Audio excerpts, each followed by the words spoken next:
Enseigner, apprendre, informer, communiquer. Quand pédagogie et numérique se donnent rendez-vous. Le podcast Pédagonium vous éclaire sur les technologies et pratiques qui font avancer l'enseignement. Bonjour et bienvenue dans ce nouvel épisode du podcast Pédagonium. Aujourd'hui, nous allons parler de cours distanciels synchrones, plus communément appelés classes virtuelles. Cette modalité d'enseignement qui a connu un boom en 2020-2021 avec les différents confinements est aujourd'hui devenue assez courante, généralement dans le cadre d'enseignement hybride. En ouverture de notre table ronde, nous allons nous intéresser aux spécificités et défis de la classe virtuelle, avant de nous pencher un peu plus longuement sur un des outils numériques mis à disposition par l'Université de Montpellier pour enseigner à distance. Si les enseignants sont plutôt familiers du géant du marché Zoom, il y a aussi son alternative open source, Big Blue Button, qui mérite également d'être connue. Et pour ce faire, j'ai le plaisir de recevoir une collègue du bureau accompagnement à la pédagogie numérique, au service des usages du numérique. Bonjour, Léa Florentin, ingénieure pédagogique au SUN. Un autre collègue du SUN, au bureau web et multimédia. Bonjour, Loïc Bonavent, chef de projet technique. Et enfin, un enseignant utilisateur de la solution Big Blue Button. Fabien Michel, enseignant-chercheur à l'Université de Montpellier.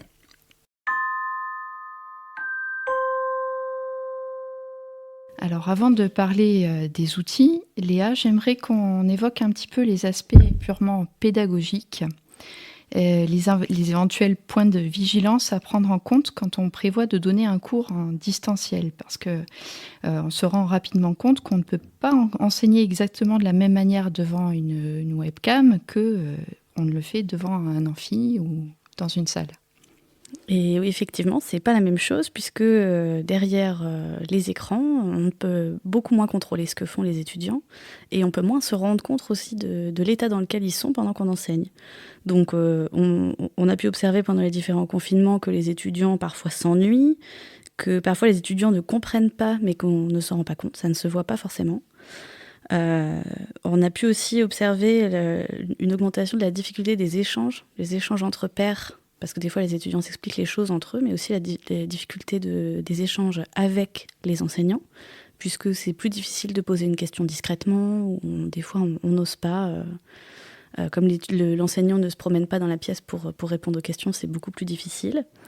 C'est également beaucoup plus difficile de maintenir l'attention, puisque les écrans c'est très fatigant, et aussi parce qu'il y a beaucoup d'autres choses disponibles sur les ordinateurs en même temps que les écrans. Et c'est plus difficile aussi de prendre en compte tous les participants. Donc ça, c'est des difficultés supplémentaires, mais on peut y remédier, en tout cas favoriser le bon déroulement de la classe en favorisant la mise en action, l'interactivité et l'engagement des étudiants. Alors pour ça, on peut utiliser certaines fonctionnalités de l'outil de classe virtuelle. Et puis, on peut aussi se rappeler que l'apprentissage le plus efficace, c'est l'apprentissage où les apprenants sont en action. Et garder bien ça en tête, encore plus quand on travaille dans une classe virtuelle. Merci. Alors, ce qui est important à souligner, c'est que les fonctionnalités en question, qui servent à faire, on va le voir tout à l'heure peut-être, des brise-glaces, des sondages, des activités de groupe, etc., ce sont des réponses techniques, mais il ne suffit pas de lancer un sondage à l'écran ou de faire basculer les étudiants dans une salle de groupe pour les mettre en action de manière satisfaisante. En fait, la clé, ça va être bien sûr le travail en amont de l'enseignant sur le scénario pédagogique de la séance, sur les supports, sur les consignes, sur l'animation.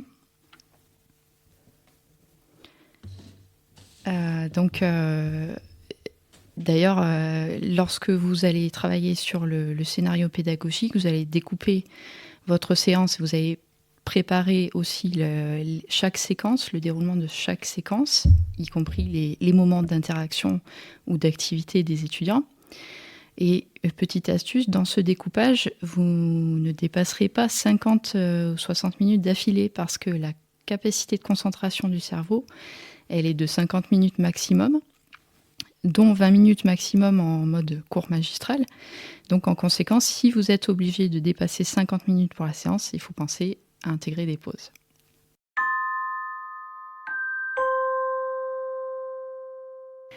Venons-en à Big Blue Button, notre outil de classe virtuelle, aussi appelé BBB.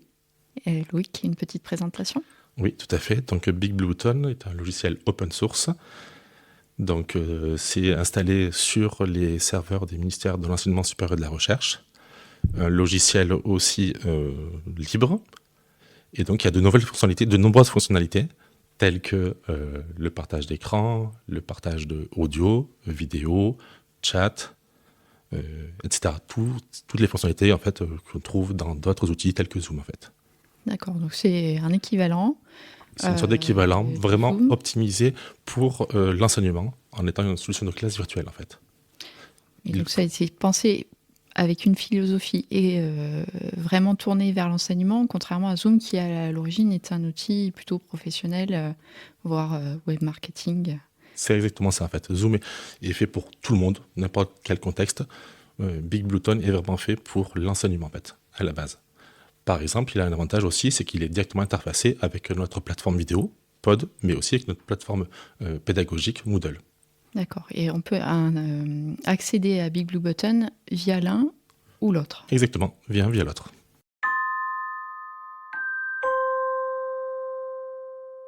Alors, je me tourne maintenant vers Fabien. Quels usages est-ce que vous faites de cet outil BBB ? Alors personnellement, BBB, je l'utilise depuis avant la pandémie, je pense. Alors au début, ça a été pour faire des réunions entre collègues, c'était pas forcément pour l'enseignement. Est arrivée la pandémie et là, effectivement, il fallait un outil.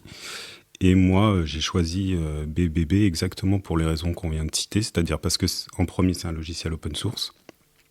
Et ce qu'il faut savoir sur le logiciel open source, c'est qu'en général, c'est développé par les utilisateurs, pour les utilisateurs. Donc c'est des gens qui savent exactement quels sont les besoins et qui ne vont pas rajouter des choses superflues ou oublier des fonctionnalités et qui peuvent en rajouter au fur et à mesure.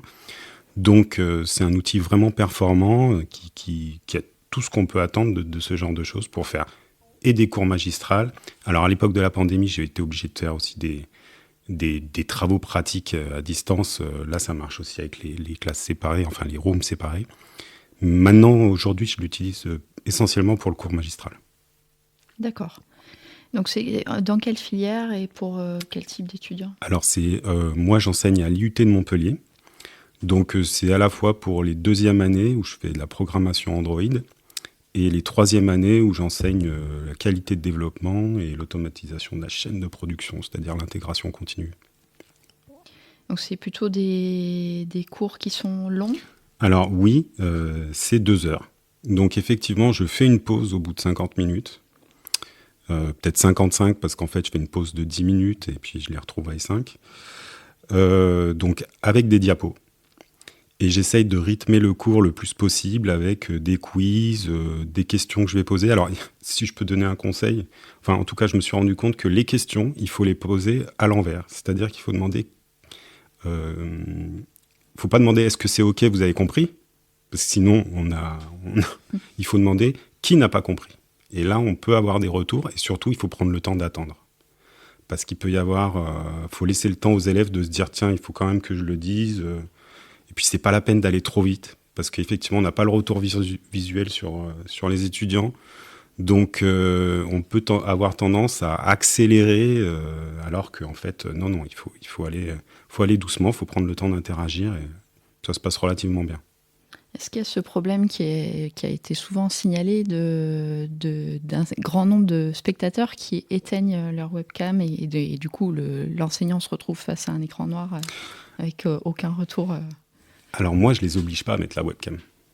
Je suis très, on va dire, j'ai pas envie de leur faire penser qu'ils doivent l'allumer expressément pour que je vois ce qu'ils font. J'ai plutôt l'impression que j'arrive à voir ce qui se passe en regardant qui va être connecté d'une semaine sur l'autre. D'ailleurs, BBB permet d'avoir très facilement la liste des utilisateurs sur toute la session et pas à un moment précis. On voit aussi avec quoi ils sont connectés. Est-ce que c'est avec le mobile ? Est-ce que c'est avec un ordinateur ? Et puis je vois qui va répondre, etc. Et évidemment, je vais compléter ça en TP quand je vais les voir vraiment. Je vais essayer de coller des visages sur les noms que je peux voir dans BBB pour essayer de recoller un petit peu tout ça. D'accord. Alors du coup, on commence à dériver sur les fonctionnalités. Donc, quelles sont les fonctionnalités que vous appréciez particulièrement sur BBB? Comment vous les utilisez? Alors, je dirais que ce que j'apprécie avec BBB surtout, c'est que les choses les plus simples sont accessibles directement. Il n'y a pas trop à se poser de questions, le partage d'écran, etc. Donc, c'est le contraire de ce que j'appellerais un obésiciel comme peut l'être Zoom, où il va y avoir des fonctionnalités en trop. Et par exemple, la liste des utilisateurs, c'est quelque chose de difficile à avoir. Donc, moi, j'aime bien avoir justement la liste des utilisateurs, le chat public. Bon, ça, toutes les applis l'ont, mais il est relativement bien disposé, c'est ergonomique. C'est très rapide de créer un quiz. La création de classes séparées est aussi très facilement... c'est très facile à mettre en place. Et surtout, il ne faut pas que j'oublie, l'enregistrement, donc la facilité d'enregistrer, c'est quelque chose que les élèves veulent absolument. Ils veulent que le cours qui a été donné en ligne soit accessible après en vidéo. Et bon, là, il n'y a rien à faire, quoi. Il suffit de lancer l'enregistrement et de le récupérer après sur la plateforme. Oui, alors c'est très simple parce qu'effectivement, comme disait Loïc, c'est interfacé. Alors, comment on fait pour publier le replay Alors par défaut, si ça a été fait dans Moodle, donc c'est automatique. Donc une fois que c'est enregistré, ça va apparaître directement dans l'activité dans Moodle. Ensuite, il y a toujours la possibilité de l'exporter dans la plateforme vidéo, si on veut le transformer en vidéo. Et en fait, voilà, pour l'intégrer dans un site web ou autre, il y a toujours cette possibilité. Donc là, c'est vraiment quelque chose d'intégré, donc de très simple. D'accord. Alors pour une autre question, toujours par rapport aux participants et au replay, dans Zoom, on a une façon de fonctionner qui est où le participant s'inscrit ou il reçoit un lien. À BBB, ça marche de la même façon ? Alors ça peut marcher de la même façon. Typiquement sur la plateforme vidéo, c'est ce qu'on peut faire, envoyer des liens, inviter les gens. L'avantage, c'est que dans Moodle, pour le côté classe virtuelle, c'est directement intégré à Moodle. Donc ça veut dire que tout ce qui est étudiant de Moodle peuvent s'intégrer, peuvent se connecter dans le cours et donc dans l'activité. C'est les participants inscrits au cours qui ont accès à la session. Les droits sont directement gérés dans Moodle en fait. Donc il n'y a pas de spécificité à faire en fait. Donc pas d'invitation, pas de manière d'autre à faire en fait. Les étudiants peuvent se connecter très facilement. Merci. Maintenant, je me tourne vers Léa, puisque en tant que spectatrice et apprenante récemment lors d'une formation proposée par la plateforme Fun avec Big Blue Button, là, on enlève la casquette ingénieur pédagogique, on met la casquette spectatrice, participatrice. Quels ont été les points positifs de Big Blue Button en tant que spectatrice ? Alors moi je rejoins tout à fait ce qui a été dit jusque-là, la facilité d'utilisation sur la facilité d'accès et puis la fluidité qui n'a rien à envier à un autre outil de classe virtuelle. Le chat, très, très facile d'accès, la qualité du son et l'image, qui sont quand même les choses les plus importantes quand on fait une classe virtuelle. Et puis les fonctionnalités classiques en fait d'un outil de classe virtuelle. Est-ce qu'il y a eu à l'inverse des points négatifs ou des difficultés ? Moi, je me suis retrouvée dans une situation tout à fait naïve dans laquelle n'importe quel étudiant doit se retrouver la première fois qu'il se connecte, c'est-à-dire que je me suis connectée en seulement audio, c'est-à-dire seulement le casque, et j'ai pas trouvé où était la fonctionnalité pour activer le micro. Et à l'heure actuelle, je sais toujours pas où elle est. Donc, je pense que j'ai été beaucoup biaisée par le fait que je l'ai cherchée là où elle aurait été sur Zoom, par exemple. Et donc, du coup, peut-être, Loïc, tu peux m'éclairer là-dessus. C'est exactement ça, en fait. Les gens ont l'habitude de Zoom. Donc, en fait, ils sont un peu décontenancés parce que le positionnement des icônes, des actions ne sont pas au même endroit, en fait. Donc, pour modifier, c'est en bas. En fait, il y a une petite icône qui permet de choisir en fait le micro. D'accord. Donc, il y a une icône de audio, micro, etc. Donc, il faut juste le sélectionner. Mais voilà, c'est pas au même endroit que Zoom. Ok, je saurai pour la prochaine fois. Voilà, il faut s'adapter à une interface qui n'est pas conçue tout à fait de la même manière. C'est ça. Et qui nomme pas forcément les choses de la même manière non plus. Il y a ça aussi, oui. Voilà, donc c'est... Bon, après, les fonctionnalités sont similaires.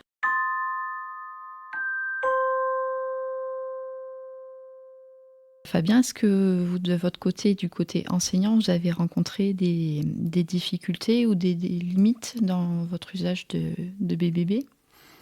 Alors, avant que j'essaie de trouver des limites, parce que j'en vois pas tout de suite, je voulais rebondir sur ce que disait Loïc sur Moodle, parce qu'effectivement, ce qui est intéressant aussi, c'est que la session BBB, on peut la mettre à côté des autres ressources, c'est-à-dire et les diapos, tout ce qui va faire le cours en fait. Donc c'est juste à côté, c'est pas séparé. Pour ce qui est des limites, je dirais que c'est plus au niveau de la formation des utilisateurs. En fait, on aurait quelque chose qui nous permettrait d'expliquer aux élèves qu'ils ont le droit d'utiliser leur micro, parce que personne ne veut le faire. Et ça, c'est un peu dommage. Ils ne sont pas habitués à ces outils, en fait. Nous, voilà, ça fait plusieurs années que je donne des cours en ligne, donc je m'y suis habitué, mais c'est un peu frustrant pour l'enseignant de ne pas avoir un moyen plus incitatif que les gens prennent le micro. Donc c'est peut-être la limite, il y a peut-être, je ne sais pas comment faire, mais voilà. C'est-à-dire qu'ils ne sont pas conscients qu'ils peuvent agir sur micro ou qu'ils n'osent pas. Ils n'osent pas. Oui. Ils n'osent pas et c'est dommage quand même. Donc ça implique que l'enseignant doit, au début de son cours, mentionner, surtout si vous voulez participer, n'hésitez pas. Non, mais je le dis toujours, ouais. Mais on pourrait peut-être imaginer de gamifier un peu cet aspect-là en disant « Hop, allez, maintenant le premier qui prend la parole avec une espèce de compteur ou je ne sais trop quoi, qui inciterait à prendre la parole. » C'est pas prévu dans la feuille de route du projet Big Blue Button. Oui, alors justement, l'avantage de Big Blue Button, c'est que comme il est développé par une communauté, il y a moyen de faire remonter des besoins ou des remarques pour des développements ultérieurs. Tout à fait. C'est exactement ça, en fait. Donc, on peut remonter les besoins. Et donc, typiquement, il y a aussi l'Éducation nationale qui intervient aussi dedans pour faire remonter peut-être plus de poids à ces besoins, en fait. Et donc, après, la communauté va développer. Il y a aussi des sociétés, nécessairement, qui participent aussi à ça, qui peuvent le faire. Et donc, aujourd'hui, le Big Blue Button évolue énormément, en fait. Il faut savoir que là, les versions, typiquement, on parlait tout à l'heure de l'ergonomie, mais pour une prochaine version qui arrive fin 2025, début 2026, il y a une refonte qui est prévue, en fait, ergonomique. Donc, peut-être, je ne sais pas exactement, mais peut-être plus dans le style Zoom, donc peut-être éviter de perdre les usagers qui sont habitués à Zoom ou autre. Pour se rapprocher de quelque chose qui soit un peu familier. Voilà, c'est ça, plus commun. Au premier abord. Est-ce qu'il y a d'autres fonctionnalités qui vont apparaître, notamment en lien avec l'intelligence artificielle, par exemple ? Pour les sous-titres aussi, il y a des choses comme ça qui vont bientôt apparaître. Voilà, ce genre de choses. Il y aura peut-être aussi avec un mode webinaire, mais ça, c'est un peu plus long. Enfin, voilà, c'est plus pour 2026 ou plus loin encore. Fabien, est-ce que vous envisagez d'utiliser cet outil pour un autre usage ou d'une autre manière ? Et est-ce que vous utilisez d'autres outils en complément et association avec Big Blue Button ? Alors, BBB, je l'utilise déjà pour mes réunions professionnelles. Donc, il me sert aussi à ça. Dès que j'ai une réunion en ligne à faire, par exemple une visite de stage lointaine ou ce genre de choses, je vais proposer la solution et ça marche 100% du temps, quasiment. Donc, sauf problème de serveur, mais c'est très rare. Et sinon, j'utilise aussi d'autres alternatives libres comme Jitsi ou ce genre de choses. Je porte la bonne parole sur le fait que BBB, il y en a des instances un peu partout. Donc en plus, mes étudiants, ils peuvent, s'ils s'y habituent, ils peuvent tout à fait s'en servir ailleurs. Voilà, j'utilise ça avec Montpellier Libre, qui est une association sur le logiciel libre. Eux, ils utilisent ça aussi pour leurs conférences. Voilà. C'est aussi utilisé pour les conférences, en fait. Oui. Et alors, donc, je m'adresse aussi à Loïc pour trancher le match entre BBB et Zoom. Quelles sont les principales différences entre les deux ou les avantages comparés entre les deux ? Alors en fait, pour moi, le plus important, alors c'est peut-être le côté informaticien qui va ressortir, mais c'est le côté logiciel libre, open source, gratuit, installé dans un cloud souverain en France. Donc pour moi, c'est quelque chose d'important en fait. C'est-à-dire qu'avec Zoom, typiquement, vos données personnelles, voilà, on sait très bien qu'elles sont dans la nature. Hein. Donc ça, c'est quelque chose pour moi qui est important et je pense qu'il est important pour pas mal de personnes. Après, il y a quand même aussi des différences par rapport à tout ce qui est interface, etc. Donc ça fait partie du jeu, voilà. Donc, mais quand même, Big Blue Tone va dans le bon sens pour essayer de se rapprocher. Donc je pense que ça c'est quelque chose qui va dans le bon sens. Après, c'est vrai que Zoom, quand même, il ne faut pas non plus... il faut pas dénigrer. C'est quelque chose qui est très stable, qui est très fiable aussi. BBB est très stable, très fiable aussi, mais Zoom, là aussi, voilà. Donc après, c'est une question d'habitude. Pour moi, je dirais, universitairement, j'irais sur Big Blue Tone. Peut-être pour des choses un peu moins voilà, plus perso, peut-être plus du Zoom. Voilà, moi, perso, je le ferais comme ça. D'accord, Fabien ? Moi, pour dire, c'est vraiment des questions d'habitude. Ouais. Parce que moi, quand je suis sur Zoom, je suis pas à l'aise. Ouais, c'est un mauvais moment à passer. Et alors, il y a autre chose qui me fait pencher beaucoup sur BBB. Et donc, on a parlé du fait que ce soit installé sur un cloud souverain. Et vient avec la notion des problématiques écologiques.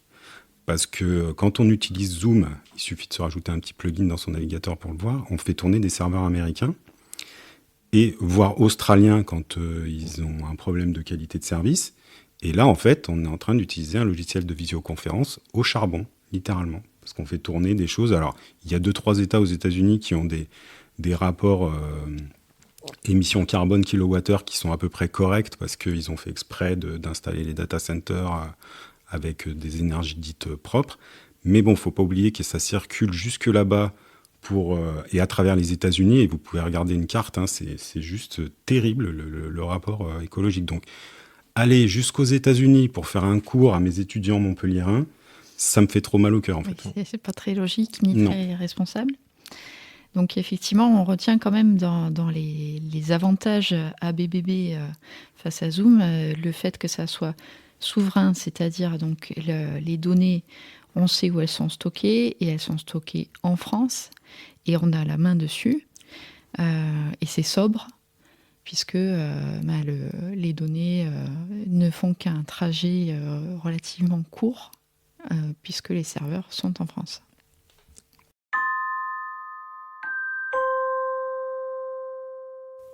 Donc, est-ce que vous avez un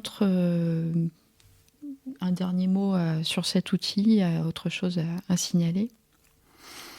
Je crois que j'ai dit le principal, hein, si je dois résumer. Donc, effectivement, logiciel libre en premier. Donc, c'est des raisons éthiques qui viennent avec. Je suis très sensible à savoir où sont récupérées mes données, qu'est-ce qu'on peut en faire avec. L'ergonomie, pour moi, est très bonne. Donc voilà, c'est un outil agréable à utiliser, très très stable. Ça dépend vraiment, je veux dire, si les serveurs derrière sont efficients, on peut monter à beaucoup de personnes. Et enfin, la question écologique de bon sens, j'ai envie de dire, par rapport au choix de l'outil, voilà, j'utilise quelque chose où les données vont rester localement, vont circuler localement. Oui. Vous parlez d'utiliser ça avec beaucoup de personnes. Est-ce qu'il y a une limite au nombre d'utilisateurs ? Alors justement, j'allais en venir. Aujourd'hui, il y a une limite technique, on va dire, qu'il y a quelque chose comme une seule session peut gérer, on va dire, 300 usagers, on va dire, 300, 350. Il faut savoir qu'il y a une mise à jour qui va arriver aussi bientôt, à fin d'année, et là, on va peut-être monter à 1000 usagers. Donc là, on va dire que... C'est confortable. Voilà, c'est confortable. Plus besoin de faire de manipulation autre, voilà, ce sera directement 1000, voilà, dans 99,9% des cas, c'est bon. Ça règle tous les problèmes de cours magistraux partout dans les universités de France, en tout cas. Exactement. Merci beaucoup à tous pour votre éclairage sur les outils classe virtuelle. Alors, à retenir que quel que soit l'outil choisi, il s'agit de bien décliner son scénario pédagogique pour chaque séquence, de ne pas perdre de vue l'alignement pédagogique. Il faut que tout soit cohérent entre les objectifs, l'apport d'informations, les activités, l'évaluation. Et puis, il faut choisir des activités et outils numériques qui sont pertinents pour animer la séquence. Et c'est pas la peine de multiplier les animations et les gadgets technologiques. Ça doit bien apporter une plus-value pour le rythme du cours ou pour le contenu. Sinon, ça risque d'avoir l'effet inverse de celui recherché et de lasser les apprenants. Alors nous vous invitons à tester Big Blue Button et à vous familiariser avec cet outil pour peut-être ensuite l'intégrer à vos pratiques. En tout cas, il est recommandé, quel que soit l'outil de classe virtuelle choisi, de le tester en amont pour évacuer un maximum de soucis techniques avant la séance que vous avez prévue. Et enfin, un petit appel à contribution qui s'adresse à nos auditeurs avant de se quitter.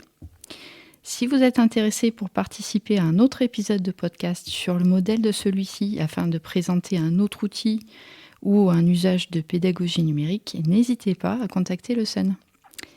À bientôt. Pédagonium, un podcast réalisé par la Direction du système d'information et du numérique et le service des usages du numérique de l'Université de Montpellier.